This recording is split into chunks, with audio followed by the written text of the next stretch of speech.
In this video, I'll show you my tricks to create environment scene using Blender.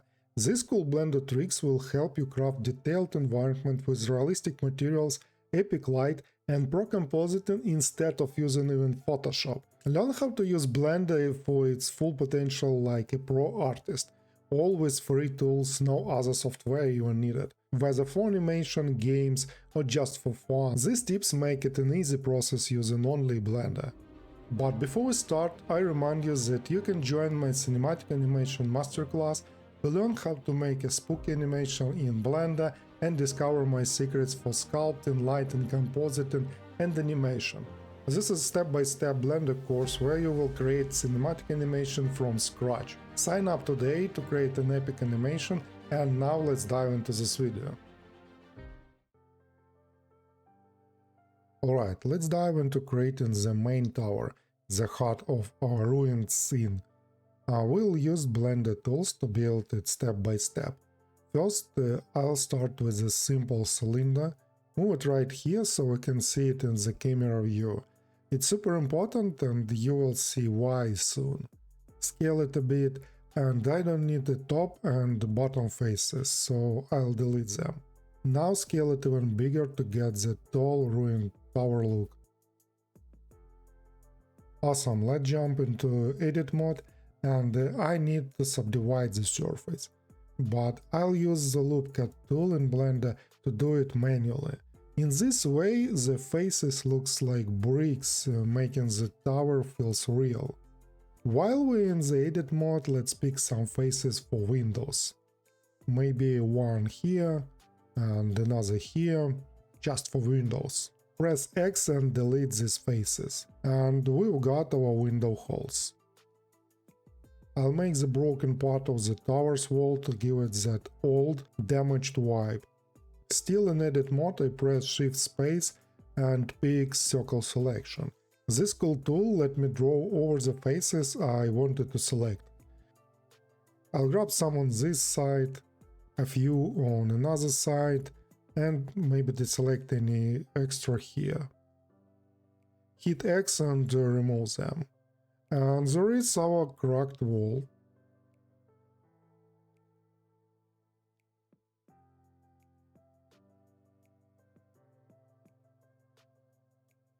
Let's do the same on this part of the tower.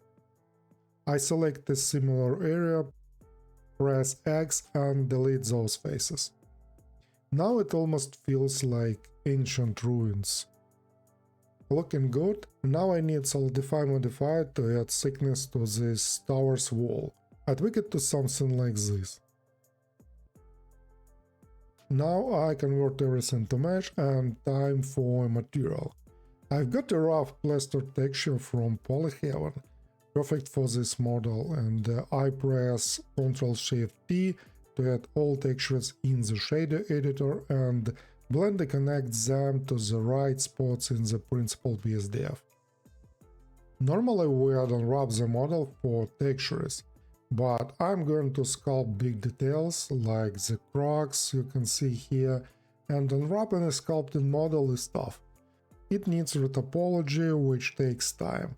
Since this tower is just for rendering, I'll use smarter way without unwrapping. In the shader editor, I switch the texture to box projection. For all textures, I change flat to box. Set texture coordinate from UV to object, and adjust the size in the mapping node. I disable displacement for now, and look, the texture fits perfectly, no unwrapping needed. If there are any stitches like here, because this isn't a seamless texture, I increase the blending value here. Now it looks seamless and super clean.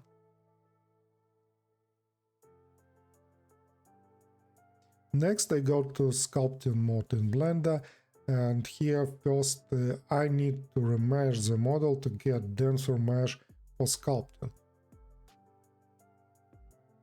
Maybe even denser.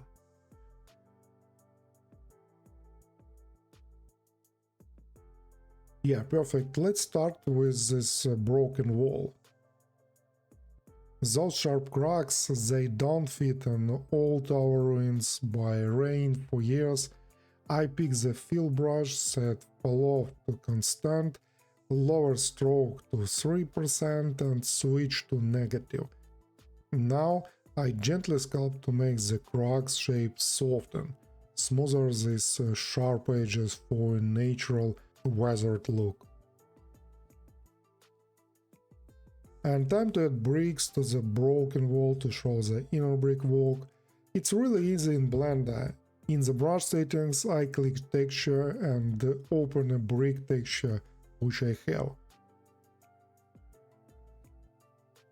I set the mapping to stencil so the texture shows in the viewport. And using the brush I project the texture onto the mesh and the natural bricks appear. This sculpting trick is great for cracks too. I just swap the brick texture for crack textures, keep stencil mapping and project those details to the wall.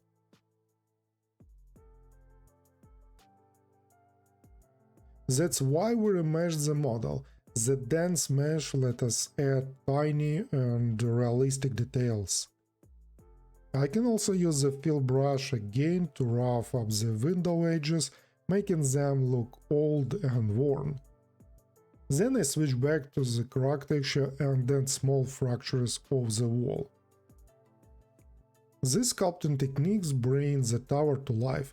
For the final model I skip detailing the backside. That's why I place the tower in the camera view at the start to know which part we see. Since the back isn't visible, I save time by ignoring it. This is art, so we can focus only what makes the render epic. Our tower now looks like a stunning and ancient ruin. All these details crafted in Blender using the same sculpting tools. We can totally use all the sculpted details to make our material pop. Right now this old brick walls texture already looks awesome. But I want those cracks and bricks we sculpted to shine through and boost the material's realism. Let's make it happen.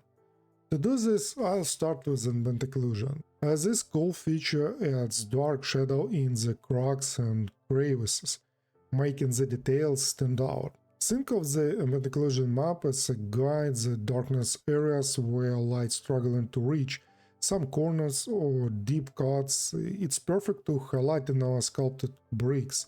I also add color ramp to fine-tune this ambient occlusion, letting me control exactly which details get that shadowy effect. One quick thing, I'm checking only local for this ambient occlusion, and let me show you why.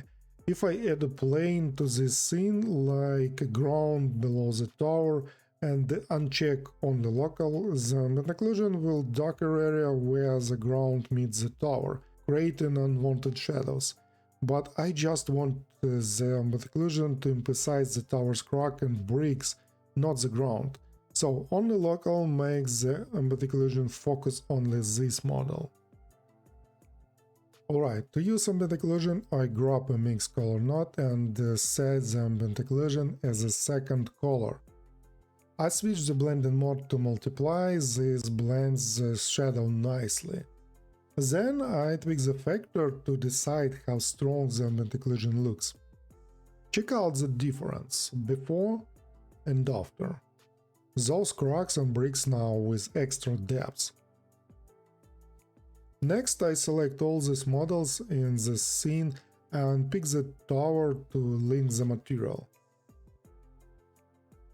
See how perfectly the material applies to them. No stretching or variety shrews. It's because we used box projection for texture easily. It's such a handy trick in Blender. You can create one material and it works on any models in your scene without extra tweaks. Finally, let's bring back displacement to the material, and I had the material settings enable displacement and adjust scale a bit. Now it really looks like an ancient ruin. The bumps and textures feel so real, like the tower's been standing for centuries. And let's make this tower even more realistic with another awesome blended trick. The top part of this broken bricks should look so weathered, like dirt has built up from rain and time, so this area gets hit hard by weather, so let's highlight it with a natural effect. And I'll add a simple dirt map using box projection just like we did for the main texture, and to make sure the dirt shows up only where we want, I need a mask to pick the right area of the tower. And one easy way to do this in Blender is using color attribute. Find it here and add a new color attribute, let's call it like dirt.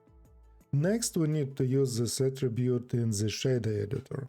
I grab the color attribute node, select our dirt attribute and plug it into the factor of the mix color node. Right now the color attribute is black, so we don't see anything on the model.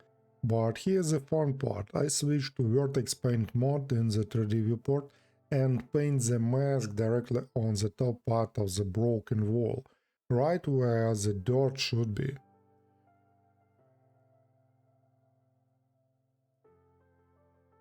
Back to preview render, and as you can see, dirt texture now appears exactly where we painted the mask. For even more realistic look, I change the blending mode in mix color node to screen. Check it out. Now it looks realistic, like this tower's been buttered by nature for years. And since we're already exploring color attributes, let's use this trick to create our landscape. I have a terrain in this scene and I won't show you how I made it, it's pretty simple and doesn't need to explain anything. But blending two even more environment materials is one cool trick I used it all the time. It helps create super realistic terrains and landscapes right in the Blender. For this I need two materials, first one grass texture and the second one is rock texture. We'll combine them on one terrain using color attributes to make it look natural. In the shader editor, I start by adding a mixed shader to blend the two principal BSDF nodes for these materials, then I add a mix color node to combine the displacement from each materials.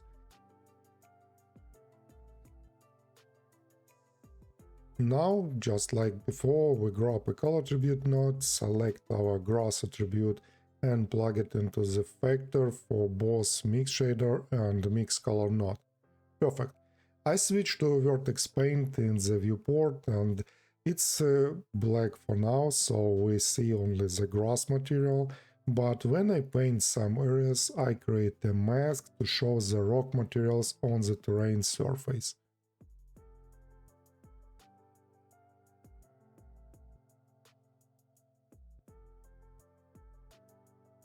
Using the mid-level settings for the displacement texture, I can control how high each material sits compared to the other. It looks good, but we can make this terrain even more realistic. Right now the stones blends into the grass smoothly, which is nice, but it could be better. I want the transition between materials to feel sharper, reflecting the rock texture structure, and you'll see what I mean now. So add a mask node and set it to subtract. This will make the transition crisper. I duplicate this node, keep subtract, then duplicate again but switch to divide.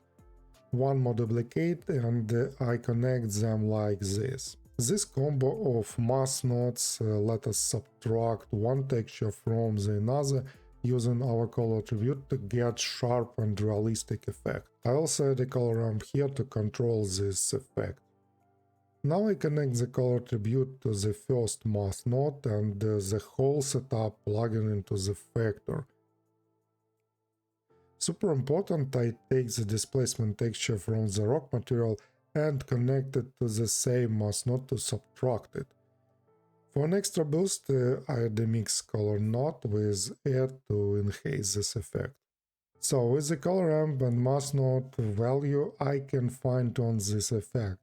This way we are not just using color attributes, we are also using the displacement texture to make a natural transition between grass and rock. It's perfect for different materials like this. In the Vertex paint, I paint a realistic environment right in a blender. It might not be super clean in the viewport because I'm using simplify settings here. If I bump up the max subdivision level, you can see this much better. Look at this transition between rock and grass.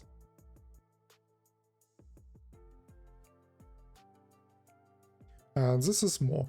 I can use the same color attribute for scattering grass on the terrain, matching all these details. I've got some grass models and I'll use geoscatter since it supports color attributes. I enable these settings and select our grass attribute and add the grass models. Increase the density and check it out. The grass scatters exactly where we painted the mask for the grass material. If I paint some areas for rock, the grass automatically skips these spots. It's like doing two things at once, painting the color attribute for complex material and scattering grass in one go. So efficient. And I use this trick for another color attributes too. I made one for trees and scattered them with geoscatter. I did the same for bushes and look at this over there. I even added another grass scatter for rich grass field. I dropped the trees behind this tower to close this composition of the cliff and finish the scene environment, and this wrap up the scene environment beautifully. Next we'll dive into another trick, lighting in Blender. So you're looking at two renders of the same scene and they look so similar, right? But they use two different lighting tricks in Blender. My goal was to make the ruins glow like sunset rays, hit only the tower, leaving everything else in the shadow. Let's dive into my two approaches to create this epic effect in Blender. For the first method, I add a simple spotlight and place it right here. I turn on preview render to see what's happening and make sure scene world is enabled. Now let's tweak the spotlight. In the light settings, I boost power to make it stronger. Since I want a sunset vibe, I move the light low, like sunlight coming from the horizon. Nice, but the shadows are too sharp, with hard edges, so to soften them, I increase the radius of the light. See how it gets smoother.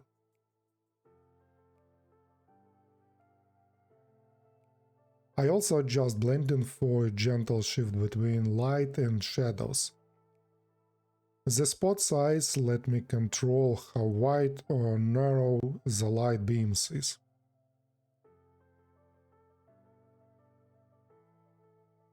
Next, I enable use nodes in the shader editor for this light. I could pick a color from the color wheel here in the light settings, but I love to use the black body node instead. It lets me set the color temperature to get that warm red sunset glow, something like this. So I tweak the light's position a bit more for perfection. The sunlight looks great, but the scene's overall color doesn't match the sunset mood yet. We are not using any HDRI, just a gray environment now, but we can fix it. I changed the environment color to bluish tone to mimic sunset shadows. This creates a classic color scheme, warm light and cold shadows, like a complementary color setup which we can see on the vector scope here. The warm light hits the tower while the blue shadows cover the rest scene. To keep the background clean, I enable transparent in the render settings. This setup highlights the tower and its shadow perfectly, and that's the first way to light the scene in Blender. The second method is even simpler and gives the same result. I disabled the spotlight and use sky texture instead. This is a realistic HDRI built in Blender.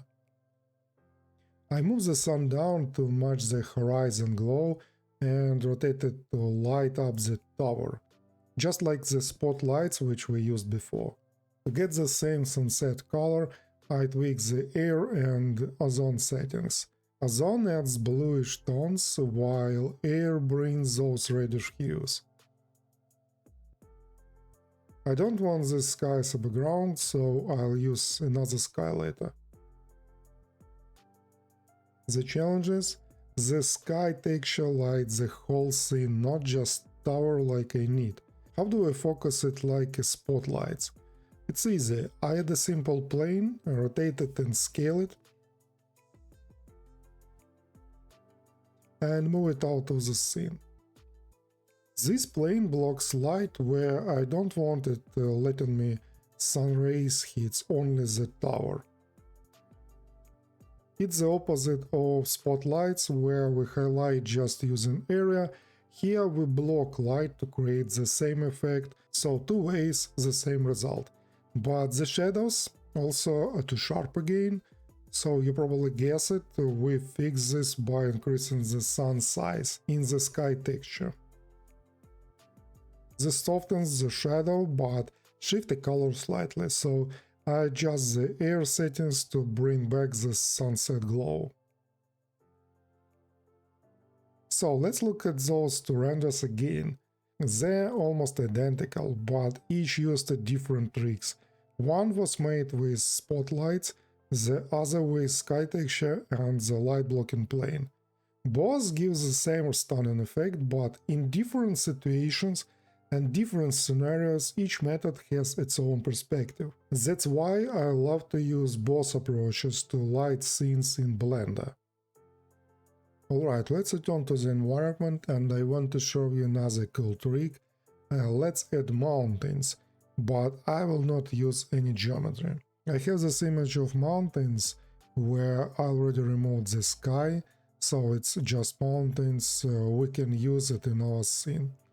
The trick is that in some cases we can use simple photo stock images to complement our artworks, sort of like matte painting, a 3D matte painting, but right in the Blender. So I need a plane, I scale it to the same proportions as our image, rotate it and move it behind our scene. Okay, I apply the scale and I add a new material.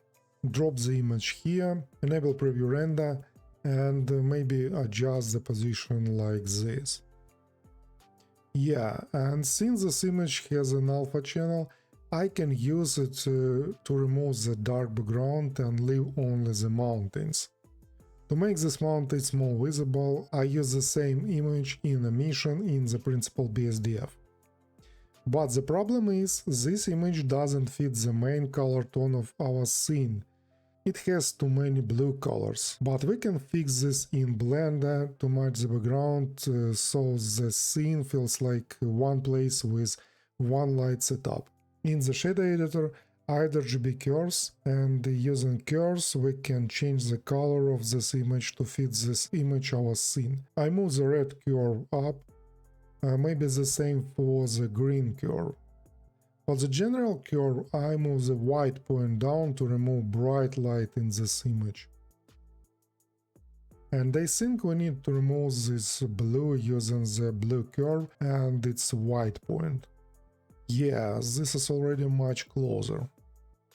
But I also do this in such cases. I add a gradient texture, rotate it by Z to -90 degrees and move it a little bit up. So I want to make a mask for these mountains to imitate a depth channel. Also I need a color ramp and finally a mix color node. Connect everything and we can see it brings some atmosphere, some air perspective. And it helps create depth in this flat image. Since it's a plane, we can't get the real depth information, but we can fake it. If I use this color ramp, you may see this gradient works like a depth channel. And using this color ramp, we can change the color of this depth, which also must fit our scene. Less blue and more reddish since it's a sunset.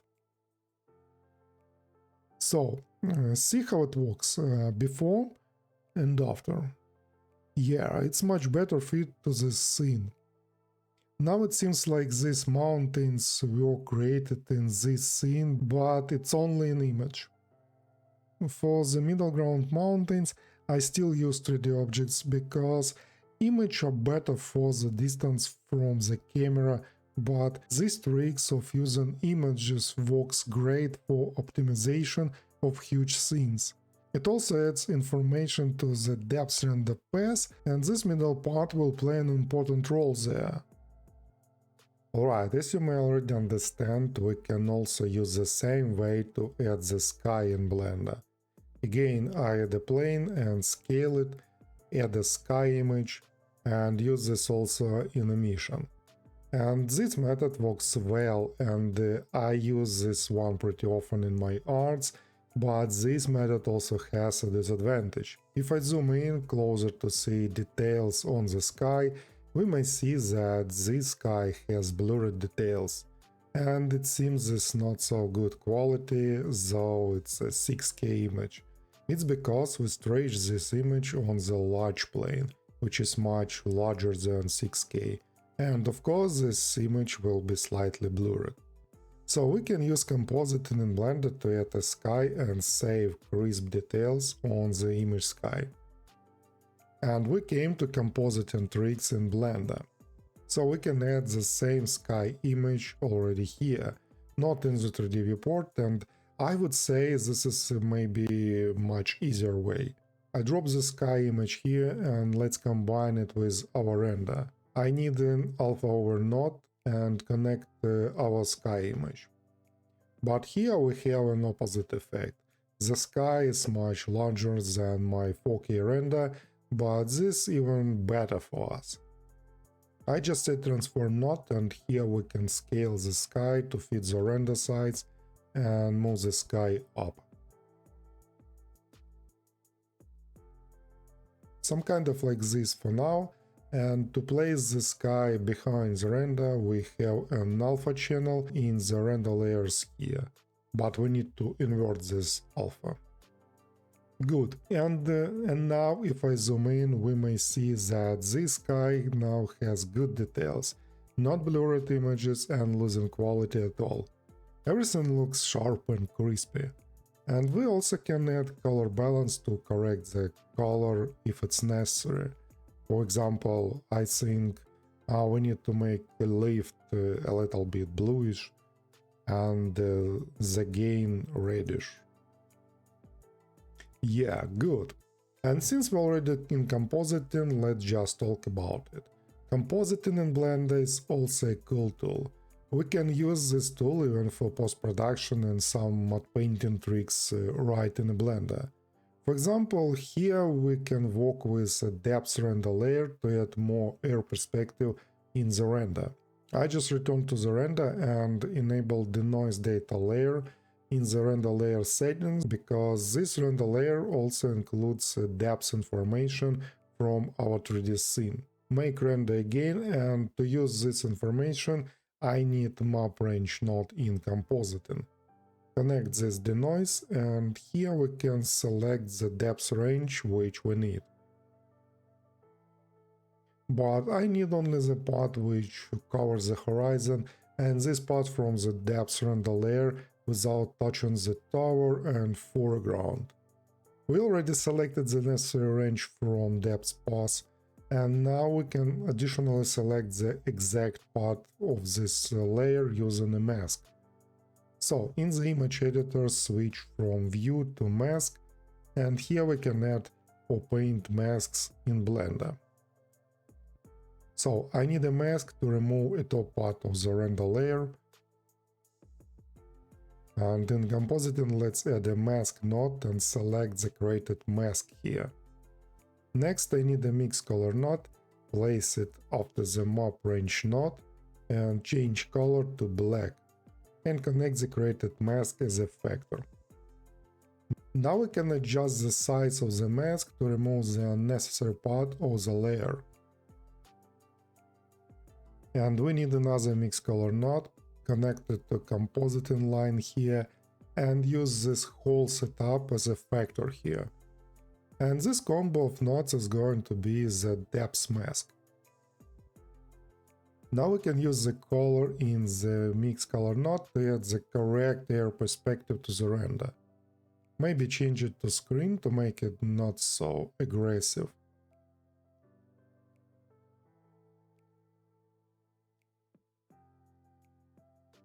See this difference? It brings picturesque effect to our render. Yeah, we need to enable clamp here in the map range node, and now this correct depth effect. I have a detailed video how we can add a fog using depth layer in Compositing. You may watch this on my channel, but I want to say more about the masks in Blender. Few people know, but we can draw a mask using a Blender, like we do it in Photoshop. Here it looks like different, but we can also use it. To do this, I split this image editor, and on this side press Alt-N to create a new texture image. Name it, and we need the size of this image the same as the resolution of our render. Save this image and open it in Compositing using image node. Use the mix color node to add this created mask to the render as a factor. But since this image is absolutely black, we see nothing on the render. But I switch to paint in the image editor and paint some area here using Blender brushes. And update this mask in Compositing, we can see the same area on the render. Now we can add some effects using mix color. For example, add some dark mask for the foreground using color and change it to multiply. As you may see, it brings more depth to the render to cover the foreground with the shadow. Yeah, and we can change the color to black and erase a little bit of this mask and make it softer, like we do the same in Photoshop. It's not the same approach because we can't use layers like in Photoshop, but sometimes we need to create a mask as fast as possible and use it here, and this trick works pretty good for some purposes. As well as we can add some additional images in Blender Compositing instead of using Photoshop. For example, I have a bird's image which I'm going to add to the render. We can simply add mix color node and connect this image here. But since this image with alpha channel, this is PNG image, I'm going to use this alpha instead of the image as a factor in this mix color node, and already using color I can add birds to the render. And using this trick I can set the proper color of these birds related to my main color gamma. To move these birds I use transform node and place it in the right place to the render to support the main composition, and maybe rotate it to make it more dynamic. And most importantly, all this I did in Blender without switching to another program and even more. This way of working allowed me to get back into the 3D viewport and continue working on the project. I can open the render here, even Compositing here, and continue to work in real-time Compositing in Blender. For example, I want to move the lighting so I can light up more trees behind the tower. I can see the results that I have on the render and compare it with what I see in the 3D viewport. Make a render and everything I did before will be applied automatically to the final render. Basically, the full pipeline in Blender adds a lot of flexibility to work on any project, and this was my main set of tricks that I use in Blender in every project. If you like it, it was helpful, hit the like button to this video, share with your friends and subscribe if you haven't already subscribed yet.